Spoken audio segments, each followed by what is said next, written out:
Praise the Lord. Corona से बड़ी हमारे खुदा की करुणा, तो मैं खुदा का शुक्र अदा करता हूँ आज की शाम के लिए। तो आज हमारे बीच में आ रही हैं मिसेस कविता जोसेफ। चलिए उनको देखते हैं और उनसे आशीष पाते हैं। Praise the Lord. Praise Lord. परमेश्वर धन्यवाद करते हैं इस अच्छे कार्यक्रम के लिए जिसका शीर्षक है कोरोना नहीं वरन परमेश्वर की करुणा। और सच में परमेश्वर की करुणा हमारे ऊपर हर रोज नई होती रहती है।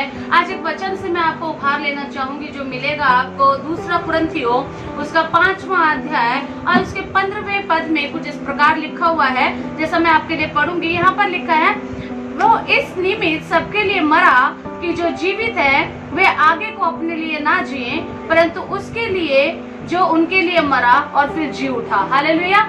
अभी गुजरे दिनों में हमने गुड फ्राइडे को मनाया, ईस्टर को मनाया और हमने इस बात को जाना कि परमेश्वर किस तरीके से हमारे लिए मारा गया, गाड़ा गया और फिर से जी उठा।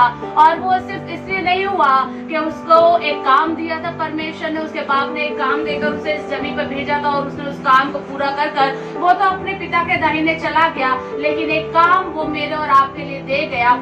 जैसा लिखा हुआ है कि इस निमित्त सबके लिए मरा कि जो जीवित है वो आगे के लिए अपने लिए ना जीकर परंतु उसके लिए जिए जो मेरे और आपके लिए मरा। अब जरूरत ये है कि हमें अपने परमेश्वर के लिए जो हम जिंदे हैं, हमें परमेश्वर के लिए कार्यों को करने की जरूरत है। हमें परमेश्वर में अपने आप को बढ़ाने की जरूरत है। हमें परमेश्वर के कार्यों को आगे बढ़ाने की जरूरत है। हमें चाहिए कि हम परमेश्वर की किस तरीके से परमेश्वर की चीजों को आगे बढ़ा दे, कैसे ना कैसे करके हम परमेश्वर की नजदीकी में बहुत सी रूहों को लेकर आ जाएं। हम किस तरीके से परमेश्वर में लोगों का उद्धार दिला दे। हमारा ये काम होना चाहिए। यीशु तो आया और अपना काम पूरा कर कर अपने बाप के दाहिने जाकर बैठ गया और मेरे और आपके लिए वो ये काम छोड़ गया कि अब मुझे और आपको ये काम करने की जरूरत। उसने तो हम पर अपनी करुणा दिखा दी कि वो हमारे लिए मर मिटा, लेकिन अब ये जरूरत है कि अब जो मैं जिंदा हूँ, जब उसने मुझे जीवन दिया, मेरे गुनाहों से मुझे दूर किया, मेरे गुनाह मेरे जीवन से दूर करे, मुझे अंधकार में से निकाला, मुझे उस पाप की कीच में से निकालकर अलग किया। अब वो इसलिए किया कि अब मेरा ये काम है कि मैं बहुत से अपने जैसे और लोगों को जो न जाने अंधकार में फंसे हुए उन्हें निकाल कर परमेश्वर के सम्मुख लेकर आऊं। न जाने बहुत से लोग जो अभी तक गुनाह में फंसे हुए हैं उन्हें मैं परमेश्वर की नजदीकी में ला सकूं। एक वचन आपके साथ और पढ़ लेना मांगूंगी। लिखा हुआ है भजन संहिता 30 और उसके 9वें पद में कुछ इस प्रकार लिखा हुआ है। लिखा है, जब मैं कब्र में चला जाऊंगा तब मेरे लहू से क्या लाभ होगा। हालेलुया। जब मैं कब्र में चला जाऊंगा तो मेरे लहू से क्या लाभ होगा। लिखा है, क्या मिट्टी तेरा धन्यवाद कर सकती है, वो तेरी सच्चाई का प्रचार कर सकती है। जी नहीं।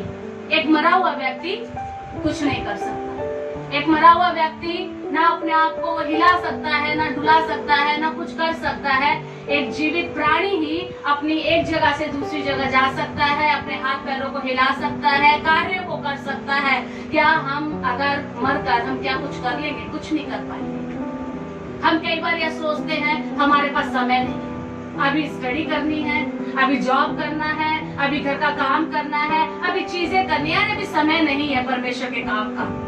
हम बुजुर्ग होंगे तो कर लेंगे। नहीं नहीं नहीं, परमेश्वर का काम आप बुजुर्गी में नहीं कर पाएंगे। वचन बताता है समुपदेशक में कि अपनी जवानी में क्या कर, अपने सृजनहार को याद कर।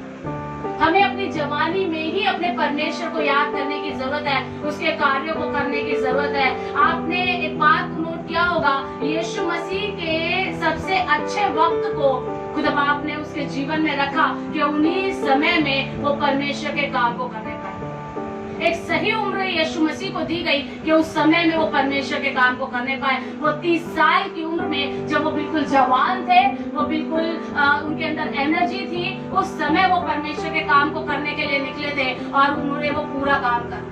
हमारे पास ये समय है, हमारे अंदर एनर्जी है, हम अच्छा बोल सकते हैं, हम दूर दूर तक जा सकते हैं, हम परमेश्वर के कलाम को लोगों तक लेके जा सकते हैं। और सच में अगर मैं अपनी जवानी में ये काम नहीं कर पा रहे हैं तो हम बुजुर्गी में तो हम कुछ भी नहीं कर पाएंगे। बुजुर्गी में जब हम कह देंगे अरे अभी तो हमारे घुटने क्या कर रहे हैं, ठिठुर रहे हैं, अभी तो हमारे घुटनों में बल नहीं है, अब हमारे हाथों में बल नहीं है, भैया हमसे चला नहीं जाता है। लेकिन नहीं, हमें जवानी में अपने परमेश्वर के कामों को करने की जरूरत है।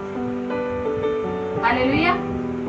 मैं धन्यवाद करती हूँ खासतौर पर इन जवान बच्चों के लिए जिन्होंने ये होने पाए कि ये प्रोग्राम को तैयार करा और उनकी ये चाहत रही कि हम किसी ना किसी तरीके से अपने परमेश्वर के कलाम को अपने लोगों तक पहुंचा सके, उसकी करुणा को लोगों तक पहुंचा सके। इस समय जब लोग बहुत ज्यादा तकलीफ में है, परेशान है, उन्हें समझ ही नहीं आ रहा है कि क्या करें क्या ना करें, उस समय भी हम इस बात को कहते हैं कि मेरे परमेश्वर की करुणा मुझ पर प्रतिकूल नहीं होती।